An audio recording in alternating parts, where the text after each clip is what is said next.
ધોરણ 9 વિષય વિજ્ઞાન પ્રકરણ નંબર 4 પરમાણુ બંધારણના ભાગ 5માં આપ તમામ વિદ્યાર્થીઓનું હાર્દિક સ્વાગત છે.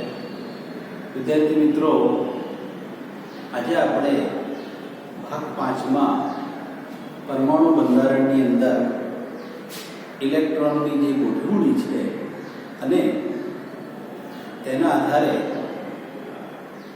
જેનો પરમાણુ ક્રમાંક 1 થી લઈ અને 18 છે તેવા જુદા જુદા પરમાણુઓમાં પ્રોટોન, ઇલેક્ટ્રોન અને ન્યુટ્રોનની સંખ્યા તથા સંયોજકતા ઇલેક્ટ્રોનની સંખ્યા વિશે માહિતી મેળવીશું. તો સૌ પ્રથમ આપણે સંયોજકતા ઇલેક્ટ્રોન શું છે તેનો વિચાર કરીએ. તો વિદ્યાર્થી મિત્રો, સંયોજકતાને અંગ્રેજીમાં આપણે વેલેન્સી તરીકે ઓળખીશું. તો કે પરમાણુની સૌથી બહારની કક્ષામાં જે ઇલેક્ટ્રોન ગોઠવાય છે એ ઇલેક્ટ્રોનની જે સંખ્યા છે, જુદી જુદી કક્ષા હોય, પ્રથમ કક્ષા, દ્વિતીય કક્ષા, તૃતીય કક્ષા, તો સૌથી બહારની કક્ષામાં ઇલેક્ટ્રોનની જે સંખ્યા હોય એ સંખ્યાને સંયોજકતા કહેવામાં આવે છે. તે સંખ્યા 1, 2, 3, 4 કે 5 હોઈ શકે. તો આ સંખ્યાને સંયોજકતા તરીકે ઓળખવામાં આવે છે. હવે વિદ્યાર્થી મિત્રો, આપણે આ પુસ્તક જે અગાઉથી મેં ગ્રીન બોર્ડ ઉપર ગોઠવેલ છે તેમાં કેટલીક બાબતો મેં પહેલાંથી લખી છે અને બાકીની જે સંખ્યા છે કે માહિતી છે જે ખૂટે છે તે આપણે એને કમ્પ્લીટ કરીશું. તો આપણે આ જે પુસ્તક છે તેમાં આટલી વસ્તુઓ છે કે તત્વનું નામ, પછી સંજ્ઞા પછી તેનો પરમાણુ ક્રમાંક એટલે કે નંબર, તેમાં કેટલા પ્રોટોન છે, તેમાં ઇલેક્ટ્રોનની સંખ્યા કેટલી છે અને તેમાં ન્યુટ્રોનની સંખ્યા કેટલી છે. તો અહીંયા આપણે આ જે પ્રોટોનની જે સંખ્યા છે એ પ્રોટોનની જે સંખ્યા છે એ એક ઇલેક્ટ્રોનની સંખ્યા છે તેવું આપણે પહેલા સ્પષ્ટ કરીએ છીએ. ફરીથી કે તત્વનું નામ, સંજ્ઞા, પરમાણુ ક્રમાંક, પ્રોટોનની સંખ્યા, ઇલેક્ટ્રોનની સંખ્યા અને ઇલેક્ટ્રોનની વહેંચણી અને બાજુમાં સંયોજકતા. હવે આપણે શરૂઆત કરીએ છીએ. તો સૌ પ્રથમ આવે છે હાઇડ્રોજન. હાઇડ્રોજન તત્વની જે સંજ્ઞા છે H, તેનો પરમાણુ ક્રમાંક છે 1. તો દેખીતી રીતે તેમાં પ્રોટોનની સંખ્યા 1 છે અને ઇલેક્ટ્રોનની સંખ્યા પણ 1 છે. હવે વિચાર કરો કે ન્યુટ્રોનની સંખ્યા કેટલી હશે? તો આમાં ન્યુટ્રોનની કોઈ સંખ્યા નથી, એટલે ન્યુટ્રોન તેમાં નથી. તો હાઇડ્રોજન એકમાત્ર એવું તત્વ છે કે જેમાં એક પણ ન્યુટ્રોન નથી. હવે નંબર 2 આવે છે હિલિયમ. હિલિયમનો પરમાણુ ક્રમાંક જે છે 2 છે અને તેની સંજ્ઞા He છે. તો દેખીતી રીતે તેમાં 2 પ્રોટોન છે અને ઇલેક્ટ્રોનની સંખ્યા પણ 2 છે. પછી આવે છે ત્રીજા નંબરે લિથિયમ, જેનો પરમાણુ ક્રમાંક 3 છે, તેની સંજ્ઞા Li છે. તો પ્રોટોનની સંખ્યા 3 છે અને ઇલેક્ટ્રોનની સંખ્યા પણ 3 છે.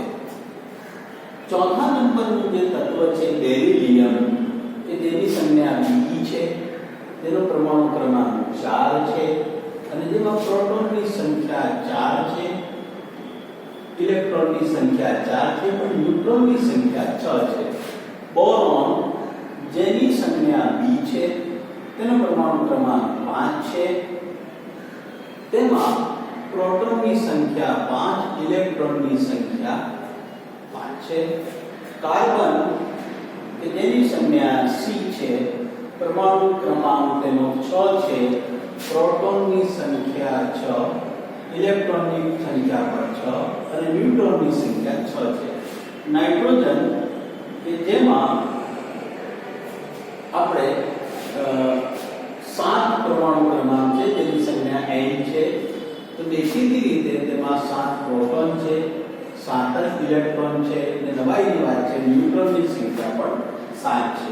ઓક્સિજન, કે તેની સંજ્ઞા O છે અને તેનો પરમાણુ ક્રમાંક 8 છે અને તેમાં પ્રોટોનની સંખ્યા 8 છે તેમજ ઇલેક્ટ્રોનની સંખ્યા પણ 8 છે. નવાઈની વાત એ છે કે તેમાં ન્યુટ્રોન પણ 8 જ છે. ન્યુટ્રોનની સંખ્યા 8 છે. ક્લોરીન જે એક વાયુ છે તેની સંખ્યા F છે. તેનો પરમાણુ ક્રમાંક આપણે 9 લઈએ તો તેમાં પ્રોટોન 9 છે અને ઇલેક્ટ્રોન પણ 9 છે પણ ન્યુટ્રોનની સંખ્યા 10 છે. હવે નિયોન જે એક નિષ્ક્રિય વાયુ છે તો તેની સંખ્યા Na છે અને તેનો પરમાણુ ક્રમાંક 10 છે. તો તેમાં પ્રોટોન 10 છે, ઇલેક્ટ્રોન પણ 10 છે. સોડિયમ કે જેની સંખ્યા Na છે અને તેનો પરમાણુ ક્રમાંક 11 છે તો પ્રોટોનની સંખ્યા 11, ઇલેક્ટ્રોનની પણ 11 છે. મેગ્નેશિયમ Mg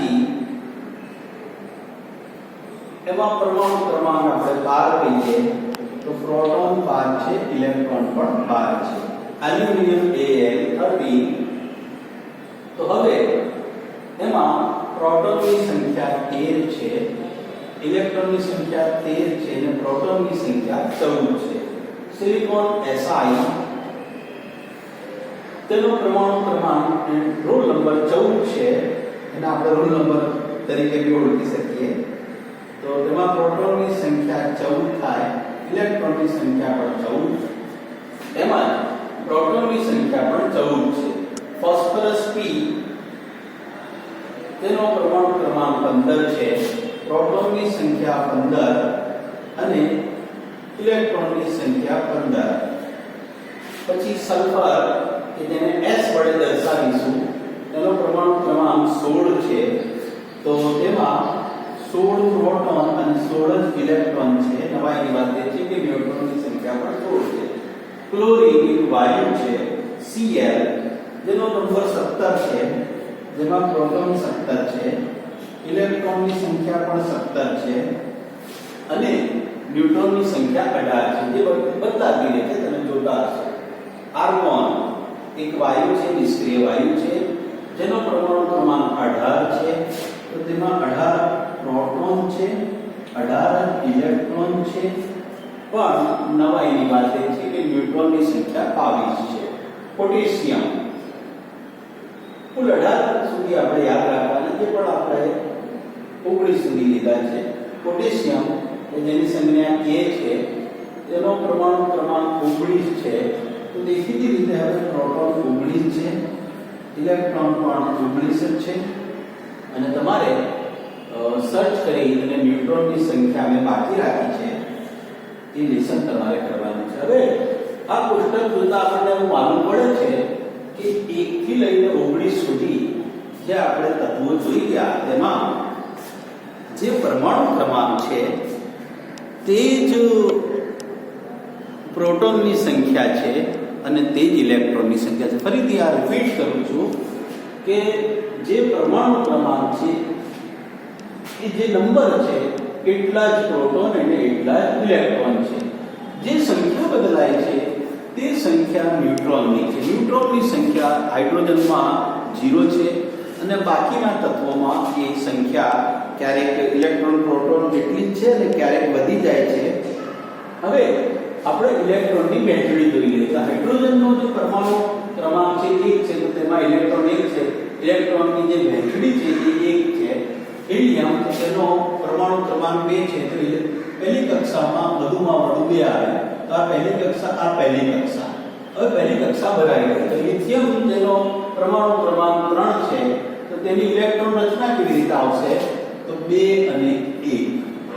પછી બેરિલિયમ 4 તો 2 અને 2. બોરોન P5 તો 2 અને 3, 2 અને 3 5 થાય. બરાબર? કાર્બન 6 તો 2 અને 4. નાઇટ્રોજન 7 તો 2 અને 5. ઓક્સિજન 8 તો 2 અને 6. ફ્લોરિન 9 તો 2 અને 7, 2 અને 7 9. નિયોન 2 અને 8. પછી સોડિયમ 11 તો 2 8 અને 1, 2 ને 8 10 ને 11. મેગ્નેશિયમ 12 તો 2 8 2, એલ્યુમિનિયમ 13 તો 2 8 અને 3, 2 ને 8 10 ને 3 13, બરાબર. પછી સિલિકોન 14 તો 2 8 અને 4, ત્યારબાદ ફોસ્ફરસ 15 2 8 અને 5, 2 ને 8 10 અને 5 15, સલ્ફર 16 2 8 અને 6, ત્યારબાદ ક્લોરીન 2 8 અને 7, 2 ને 8 10 10 ને 7 17, પછી 2 8 8 એટલે 2 ને 8 10 ને 8 18 કાર્બન. તો હવે ઇલેક્ટ્રોનની જે વહેંચણી છે એ વહેંચણી ફરીથી સમજીએ કે પરમાણુ ક્રમાંક 1 છે તો એક જ ઇલેક્ટ્રોન, તો એક ઇલેક્ટ્રોન પહેલી કક્ષામાં ગોઠવાઈ ગયો. નંબર 2 છે તો પહેલી કક્ષામાં વધુમાં વધુ 2 ઇલેક્ટ્રોન, તો 2 ઇલેક્ટ્રોન આવી ગયા. હવે જે 3 ઇલેક્ટ્રોન વાળો પરમાણુ છે તો એમાં પહેલી કક્ષાના 2 આવી ગયા, તો હવે કુલ 3 છે તો 2 પહેલી કક્ષામાં, જે ત્રીજો છે એ બીજી કક્ષામાં આવશે. એ જ રીતે પછી તમે જોતા જાઓ તો 2 બધામાં રિપીટ થાય છે, પછી 1 2 3 4 5 6 7 8, પછી 2 ને 8 રિપીટ થાય છે. તો હવે 11 માં જે આવશે તો 2 8 તો લખવાના, પછી 1 લખી દેવાનું. 1 2 3 4 5 6 7 8. હવે માની લો કે પોટેશિયમ 19 છે તો એની ઇલેક્ટ્રોન રચના આ રીતે લખીશું 2 8 8 અને 1, બરાબર. હવે જે સંયોજકતાનો જે ક્રમ છે એ આ રીતે આવશે કે પહેલામાં સંયોજકતા 1, બીજામાં 0. તો સૌથી 12મી કક્ષામાં એક બી ઇલેક્ટ્રોન નથી. સૌથી 12મી, હવે આ જો આંકડા આના આ છે, છેલ્લો જે આંકડો છે 2 2 3 3 4 4 5, બરાબર. 2 ને 5. હવે 3 ખૂટે છે તો આ 3, પછી 2 ખૂટે છે તો 2 8 થવા માટે 2 ખૂટે છે તો એ સંયોજકતા કહેવાય 1 0 1, પછી 1 2 3 4. હવે 3 ને 5 શું બતાવે છે કે 2 8 અને આ 5 છે તો 8 થવા માટે 3 ખૂટે છે તો આ 3 છે. આ તો 5 ગુમાવે તો 2 8 થાય. હવે 2 8 થવા માટે 2 ખૂટે છે તો 2 8 6 છે તેની સંયોજકતા 2 ગણાય. 2 8 અને 7, 2 8 8 થવા માટે 1 ખૂટે છે તો આ 1 છે. હવે 2 8 8 એટલે કે એક પણ ઇલેક્ટ્રોન મેળવતો નથી. તો જે ઇલેક્ટ્રોન ગુમાવે કે મેળવે એના આધારે આ સંયોજકતા નક્કી થતી હોય છે.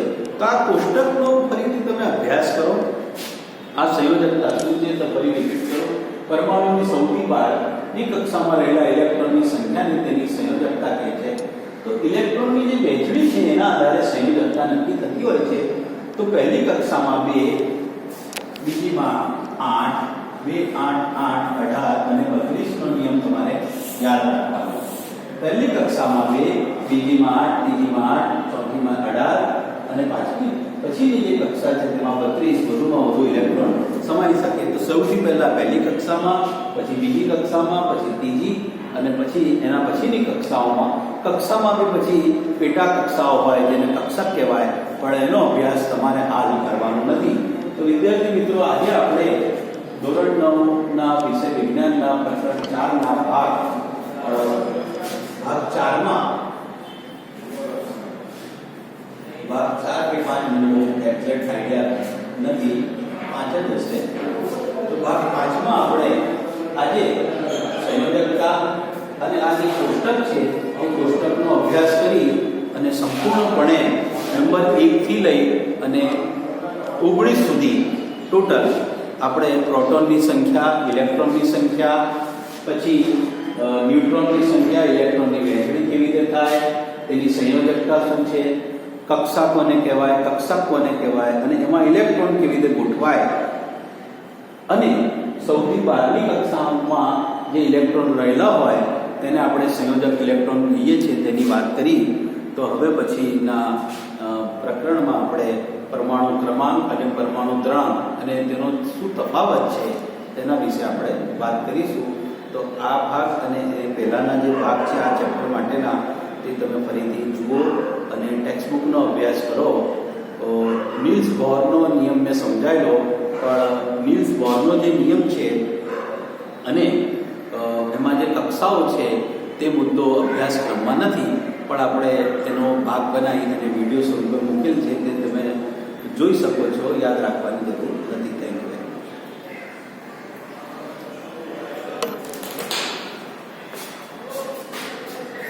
શિક્ષક કાર્ડ જોયું